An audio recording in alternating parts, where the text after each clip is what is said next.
This YouTube channel does not promote any violent, harmful, or illegal activities. All content provided by this channel is meant for an educational purpose only. বন্ধুরা, এখানে আমি যা বলবো তা সম্পূর্ণ আমার মতামত, আমার যুক্তি। আমার যুক্তির সাথে আপনি একমত হতেও পারেন, নাও হতে পারেন। আপনি পুরো প্রতিবেদনটি শুনে বিষয়টা বিচার করুন। আর আপনার মতামত যাই হোক না কেন তা কমেন্টসের মাধ্যমে আমাদের জানান।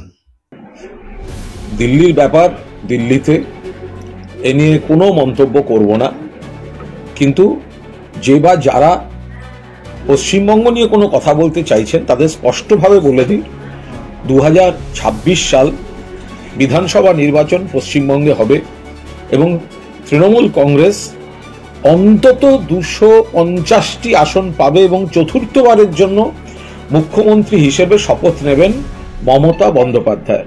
दिल्ली का जीत हमारी है, 26 में बंगाल की बारी है, नहीं तो दिल्ली का जीत, दिल्ली का जीत, दिल्ली का जीत, 26 में बंगाल की बारी है। মাঝখানে বিহার আছে, হয়ে যাবে ছক্কা। মোদি, অনলি মোদি। হিন্দু ঐক্য, बांटेगा तो काटेगा, एक रहेगा तो सेफ रहेगा। सब हिंदू ताकत देखाচ্ছে, হিন্দু শক্তি দেখাচ্ছে। কিছু চলবে না, ভাতা মাতা ধমক চমক মিথ্যা মামলা কেস চোখ দেখানো অমুক তমুক চলবে না। হিন্দু জানে মোদিজি আছে, তাই আমরা বেঁচে আছি, সুস্থ আছি।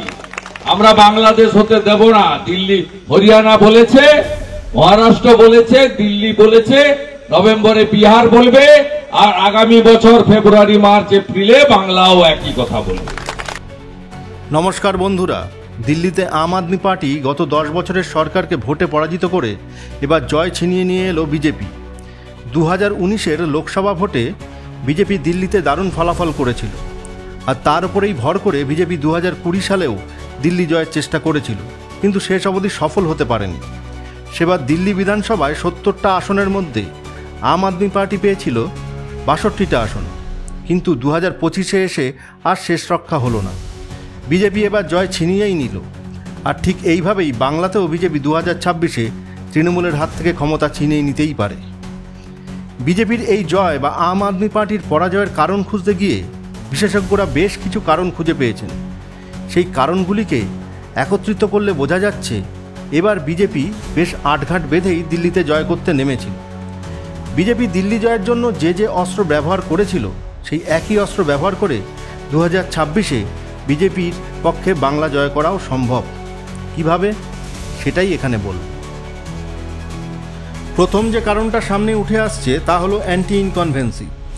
যে কোনো সরকার যত পুরনো হয়, মানুষের সেই সরকারের প্রতি একটি ক্ষোভ তৈরি হতে থাকে। তখন মানুষ একটা পরিবর্তন চায়, যা 10 বছরের পুরনো আম আদমি পার্টির সরকারের প্রতিও দিল্লিবাসীর ছিল। আর এই একই বিষয় কিন্তু 15 বছরের পুরনো এই বাংলার তৃণমূল সরকারের ক্ষেত্রেও প্রযোজ্য।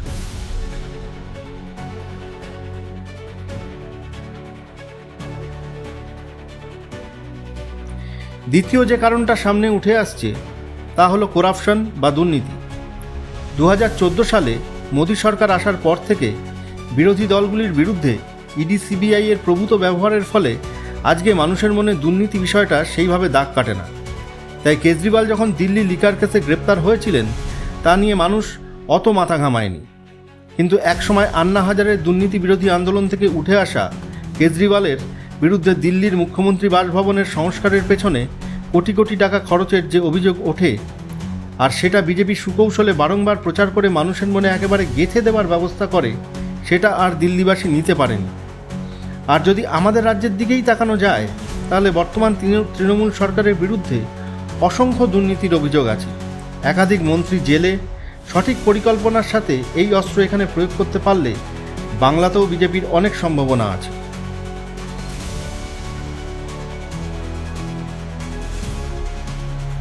তৃতীয় কারণটা আমরা একটু অভিষেক বন্দ্যোপাধ্যায়ের মুখ থেকে শুনে নিই। ভোটের মেশিনারি যারা সিরিয়াসলি করে তারা এটা বুঝতে পারবে যে দিল্লিতে আপনি যদি দেখেন ভোটার তালিকায় গত 2024-এ লোকসভা নির্বাচন থেকে শুরু করে বিধানসভা দিল্লি নির্বাচন, June July August September October November December January এই যে 8 মাসে 4 লক্ষ লোকের নাম নথিভুক্ত করা হয়েছে বাড়তে, যেটা গত 14 বছরে হয়নি। এটা তো হয়েছে। এবার এটা যারা ধরুন লড়াই করছে, এক্ষেত্রে বিজেপির সাথে লড়াই ছিল আম আদমি পার্টি হয়তো সেটা ধরতে পারেনি। আমি যেটা বললাম যে কিছু কিছু জায়গায় নিশ্চিতভাবে ওরা মানুষের কাছে সঠিক তথ্যটা পরিবেশন বা মানুষের কাছে পৌঁছাতে পারেনি, বক্ষম হয়েছে। এটা তো স্বাভাবিকভাবে তাদের ব্যর্থতা, তো অস্বীকার করার জায়গা নেই। কিন্তু এটা অনেক জায়গায় হয়েছে, যেমন নিউ দিল্লি অ্যাসেম্বলি কনস্টিটিউয়েন্সিতে বিধানসভায় আপনি যদি দেখেন যে 2020 নিরিখে প্রায় 20,000 ভোটার কমে গেছে, মানে ভোটার লিস্টে 20,000 ভোটার কমে গেছে। আবার কিছু কিছু জায়গায় 30,000 ভোটার বেড়ে গেছে একটা বিধানসভায়। এরকম দিল্লিতে যে 70টা বিধানসভা রয়েছে, সব মিলিয়ে প্রায় 4 লক্ষ 4.5 লক্ষ লোকের নাম এক্সট্রা নথিভুক্ত করা হয়েছে, এবং সেটা 7-8 মাসের ব্যবধান। এটা আমার কাছে খুব একটা জেনুইন বলে মনে হয়। শুনলেন আপনারা যে কিভাবে ঠিক ভোটের আগে দিল্লির ভোটার লিস্টে বাইরের লোক ঢোকানো হয়েছিল। কিন্তু এটা বাংলায় করাটা একটু কঠিন, কারণ এখানে তৃণমূলের সংগঠন বা ভোট মেশিনারি অত্যন্ত সক্রিয়। ফলে এই মেশিনারির চোখ এড়িয়ে ভোটার লিস্টে লোক ঢোকানো কঠিন। চতুর্থ কারণ হিসেবে উঠে আসছে কংগ্রেসের সাথে জোটের বিষয়টা। আম আদমি পার্টির সাথে কংগ্রেসের জোট না হওয়ায় ভোট কাটাকাটিতে আম আদমি পার্টি প্রায় 15 থেকে 16টা আসন হেরেছে। এবার পশ্চিমবঙ্গের দিকে তাকিয়ে দেখি। ইতিমধ্যেই মমতা বন্দ্যোপাধ্যায় ঘোষণা করে দিয়েছেন 2026-এ তৃণমূল কংগ্রেস একা লড়বে। 2024-এর শেষ লোকসভা নির্বাচনে তৃণমূল কংগ্রেস পেয়েছিল 45.76% ভোট, বিজেপি পেয়েছিল 38.73% ভোট, আর বাম কংগ্রেস পেয়েছিল 11.03% ভোট। লোকসভার ভিত্তিতে যদি বলি, এবার তৃণমূল প্লাস কংগ্রেস জোট হলে 45.76% যোগ 6% = 51.76% ভোট হতো, আর সেক্ষেত্রে সিটও অনেক বাড়ত। কিন্তু এখন যখন তৃণমূল ঘোষণাই করে দিয়েছে যে 2026-এ একা লড়বে, সেক্ষেত্রে বিজেপির একটা সুযোগ তৈরি হতে পারে এখানে।